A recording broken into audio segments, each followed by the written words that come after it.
Hello আমার সকল কবিতা প্রেমী বন্ধুরা, কেমন আছো তোমরা?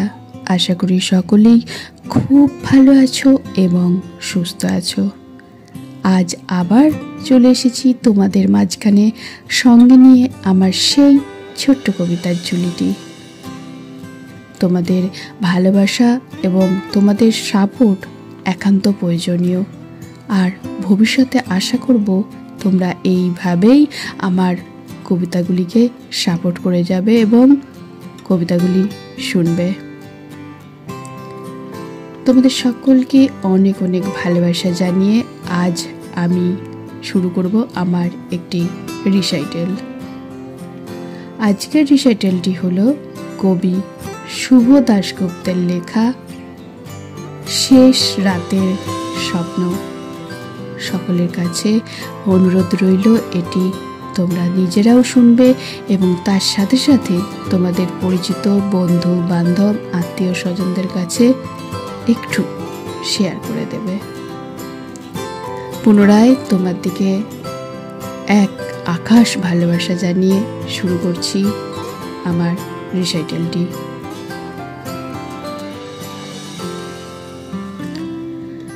শেষ রাতের স্বপ্ন।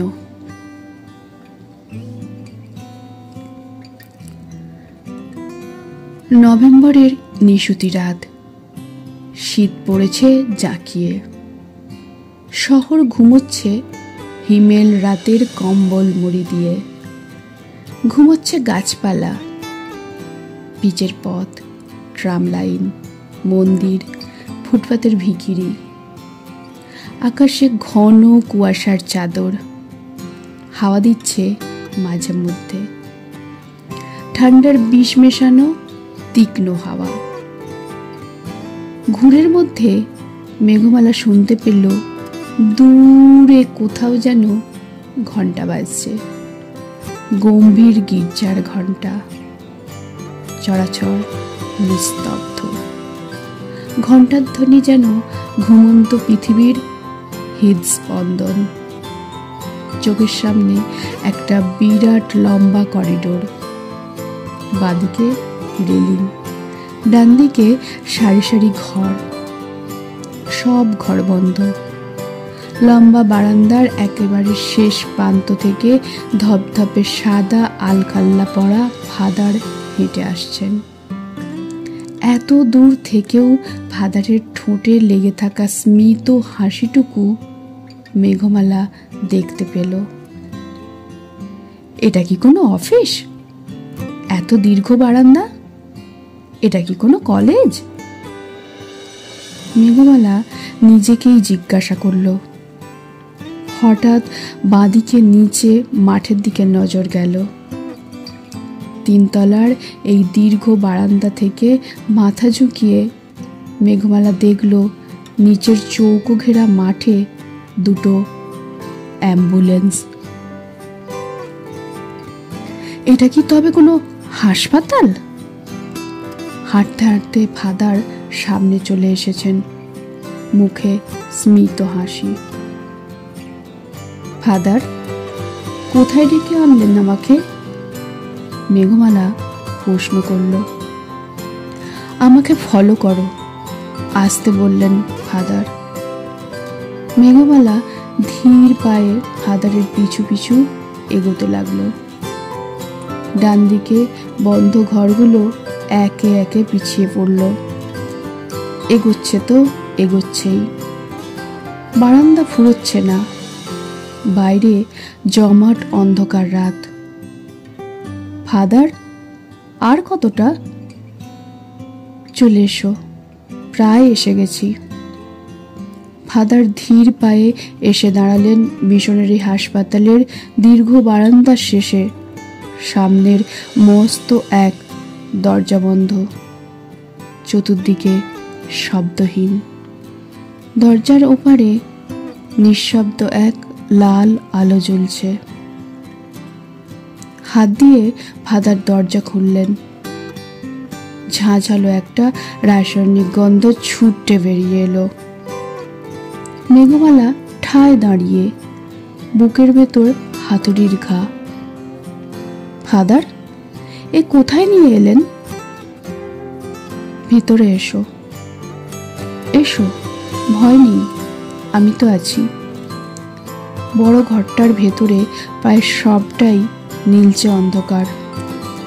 চারপাশে বড় বড় যন্ত্র, আলোর স্ট্যান্ড,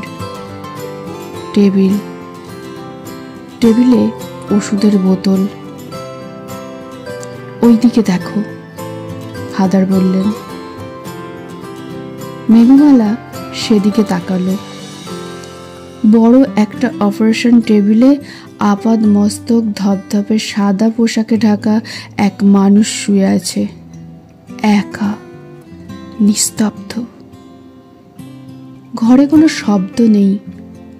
ফাদার এগিয়ে গেলেন, সাদা চাদরের একদিক ধরে টেনে সরিয়ে দিলেন।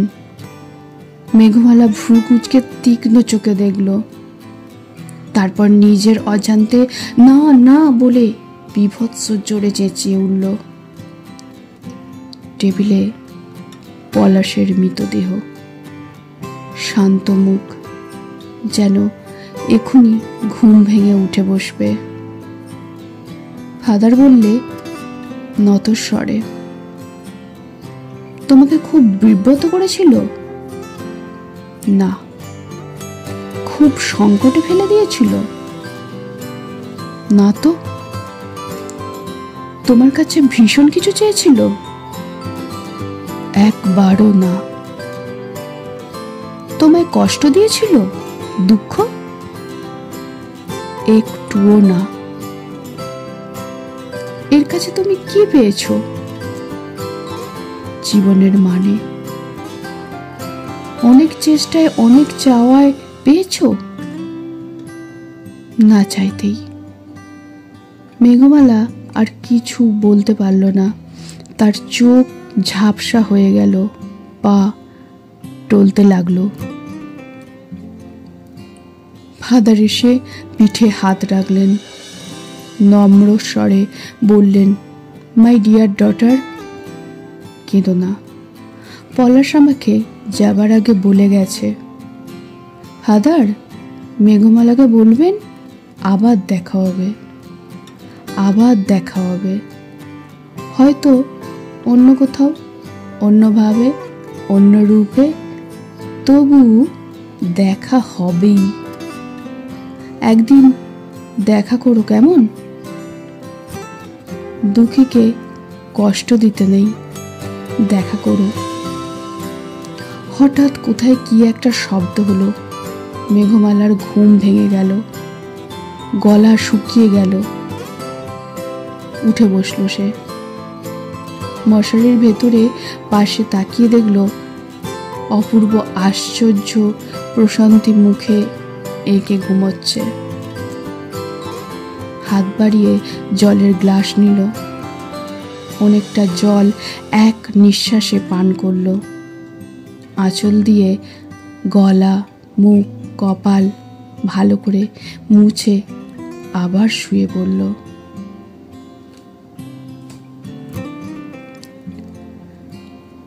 কণ্ঠে শ্রাবন্তী সাহা। আমার এই ছোট্ট রিসাইটেলটি অবশ্যই সকলে শুনবেন, এবং যারা একদম নতুন তাদের উদ্দেশ্যে বলি, আমার কবিতাগুলি শুনবে এবং যদি একটু হলেও ভালো লেগে থাকে তাহলে অবশ্যই আমার এই কবিতার চ্যানেলটিকে সাবস্ক্রাইব করবে ও কবিতাগুলি শুনে আমার পাশে থাকবে। সকলকে অনেক অনেক ভালোবাসা এবং অনেক অনেক ধন্যবাদ জানিয়ে আমি শেষ করলাম আমার রিসাইটেলটি। ভালো থাকবেন, সুস্থ থাকবেন। নমস্কার।